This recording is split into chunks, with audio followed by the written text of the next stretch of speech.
ओम शांति। बाबा ने कहा, देखो बच्चे, ये पढ़ाई ही स्व परिवर्तन की है। ये जो मन है ना, यही बस आपका है और सब तो पराया है। और मन का प्रभाव ही इन सब चीज़ों पर पड़ेगा। और बाबा ने देखा है कि पहले से सब कुछ परिवर्तन हुआ है और आप स्व की चेकिंग स्व कर सकते हो। तो बाबा बोलছেন যে দেখো বাচ্চারা, এই পড়াই হলো স্বপরিবর্তনের। বাবা যে তোমাদের পড়াচ্ছেন, জ্ঞান শোনাচ্ছেন, এই পড়াটা স্বপরিবর্তন করার জন্য। কারণ স্বপরিবর্তনের দ্বারাই বিশ্বকে পরিবর্তন করতে হবে। তো বাবা বলছেন এই যে মন আছে তোমাদের, এই মনটাই শুধু তোমার, বাকি সব কিছু অন্যের, পরের। আর এই মনের প্রভাবই সব কিছুর ওপরে পড়ে।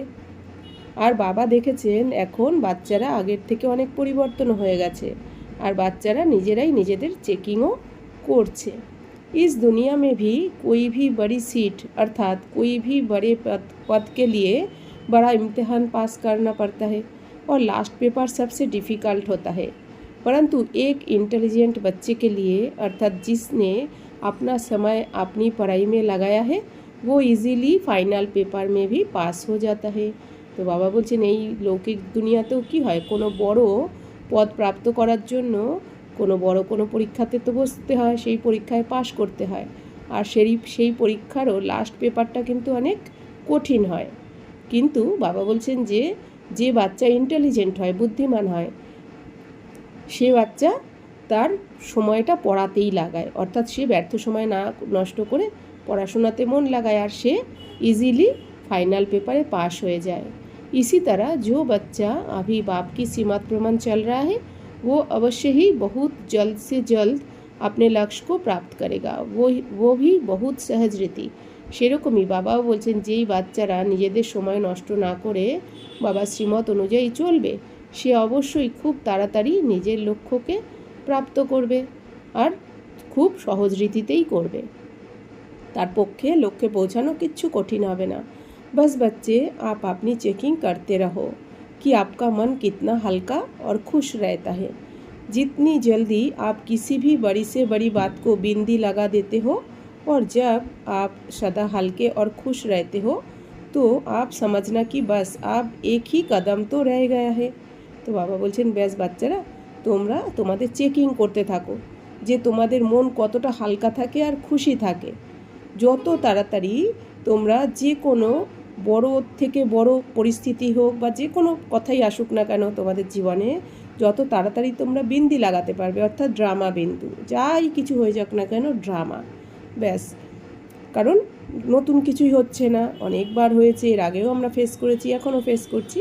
তো বাবা বলছেন কি যত তাড়াতাড়ি তোমরা বিন্দি লাগাতে পারবে, ড্রামা বিন্দি, আর হালকা হয়ে যেতে পারবে আর খুশি থাকবে, তাহলে তোমরা বুঝে নিও যে তোমার আর এক কদম বাকি রয়েছে, অর্থাৎ তোমার আর একটা স্টেপই বাকি রয়েছে তোমার লক্ষ্যে পৌঁছতে। और देखो, पेपर तो अंत तक आएंगे। प्रकृति के पांचों तत्वों और पांचों विकार भिन्न भिन्न रूप से अर्थात नए नए रूप से आपका पेपर ले अर्थात आपको संपन्न बनाने आएंगे। जब आप विजयी बन जाओगे तो आप बच्चों के आगे ये समर्पण हो जाएंगे और यही तत्व और विकार पॉजिटिव रूप से आपके सहयोगी बनेंगे।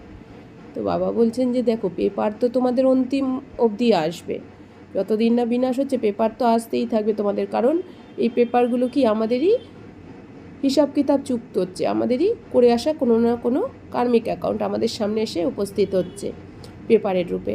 তো বাবা বলছেন প্রকৃতির এই পাঁচ তত্ত্ব, পাঁচ বিকারও বিভিন্ন রূপ নিয়ে, কিন্তু নতুন নতুন রূপ নিয়ে তোমাদের সামনে পেপার নিয়ে আসবে, অর্থাৎ তোমাদেরকে সম্পন্ন বানাতে আসবে। যে কোনো পরিস্থিতি আসে, মনে রাখতে হবে পরিস্থিতি আমাদেরকে কিছু না কিছু শেখাতেই আসে। পরিস্থিতিকে যদি আমরা ফেস করি তাহলে কি হবে, সেটা কোনো না কোনো আমাকে শিক্ষা দিয়ে যাবে, অর্থাৎ আমার স্থিতিকে ওপরে তুলে দিয়ে যাবে। আর যদি আমরা ভয় পেয়ে যাই তাহলে কিন্তু স্থিতি ডাউন হয়ে যাবে। তো বাবা বলছেন যে যখন তোমরা বিজয়ী হয়ে যাবে তখন তোমাদের সামনে এই পেপারও সমর্পণ হয়ে যাবে। এই বিকার, পাঁচ বিকার বা পাঁচ তত্ত্ব তোমাদের কাছে সমর্পণ হয়ে যাবে আর এই তত্ত্ব আর বিকার পজিটিভ রূপে তোমাদের সহযোগী হয়ে যাবে, অর্থাৎ তোমাদের সহযোগ দেবে তখন। बस अभी आप स्व पर अटेंशन रखो।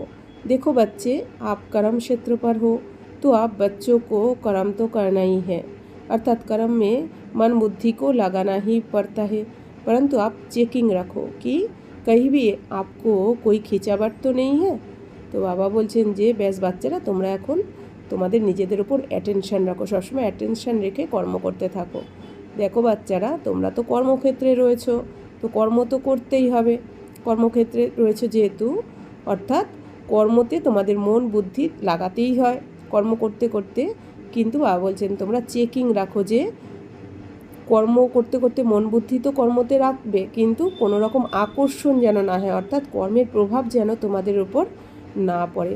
অর্থাৎ কর্ম করো কিন্তু মন বুদ্ধিতে বাবাকে রাখতে হবে। सब कुछ करते हल्के रहते हो क्या? अभी तक आप पुरुषार्थ कर बाप को अपने संग रख रहे थे, परंतु अब आपकी नेचुरल नेचर बनती जा रही है बाप को संग रखने की। তো বাবা বলছেন সব কিছু করেও তোমরা হালকা থাকো কি, এটা চেকিং করো। তোমরা এখনও অবধি তোমরা এতদিন কি করছিলে, পুরুষার্থ করে বাবাকে সাথে রাখছিলে, কিন্তু এখন তোমাদের ন্যাচারাল নেচার হয়ে যাচ্ছে। বাবাকে সাথে রাখাটা তোমাদের পুরুষার্থ করতে হচ্ছে না, ন্যাচারালি বাবা সবসময় তোমাদের এখন সাথে থাকছে। বাবাকে সঙ্গে তোমরা এখন অটোমেটিক রাখছো আর কি, তোমাদের মনে করে রাখতে হচ্ছে না যে বাবা বাবা করতে হচ্ছে না, ऑटोमेटिक তোমরা সবসময় বাবার সাথেই রয়েছো। और यदि आप हल्के और खुश रहते हो तो आप बाप के संग भी हो और बाप समान भी। আর যদি তোমরা হালকা থাকো আর খুশি থাকো তাহলে বুঝতে হবে কি তোমরা বাবা তোমাদের সঙ্গেই আছে আর তোমরাও বাপ সমানও হয়ে যাচ্ছ। ওম শান্তি।